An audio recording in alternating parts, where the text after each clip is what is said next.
Hello everyone, আসসালামু আলাইকুম। সবাই কেমন আছেন?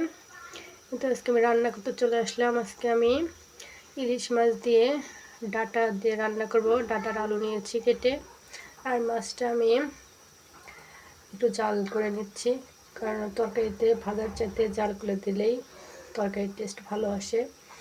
এদিকে আমি পেঁয়াজ মরিচ ভেজে নিয়ে সব সবজিগুলো দিয়ে একটু কষিয়ে নিচ্ছি। আর সবাইকে জানাই রমজানের শুভেচ্ছা। আল্লাহ যেন আমাদেরকে রোজা রাখার তৌফিক দান করেন, সবাইকে যেন সুস্থ রাখেন, ভালো রাখে, সমস্ত খারাপ কাজ থেকে যেন সবাইকে বিরত রাখে। সবাই ভালো থাকবেন। এতে এদিকে আমার তরকারিটা কষানো হয়ে গেছে, একটু ঝোল দিয়ে দিচ্ছি। ডাঁটাগুলো দেখতে কত সবুজ লাগছে, দেখতে অনেক সুন্দর লাগছে। আর ডাঁটা দিয়ে ইলিশ মাছটা একটু অনেক বেশি ভালো লাগে।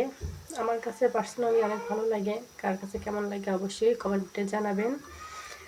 সবাই ভালো থাকবেন, সুস্থ থাকবেন, আর সবাইকে আবার জানাই রমজানের শুভেচ্ছা ও ধন্যবাদ।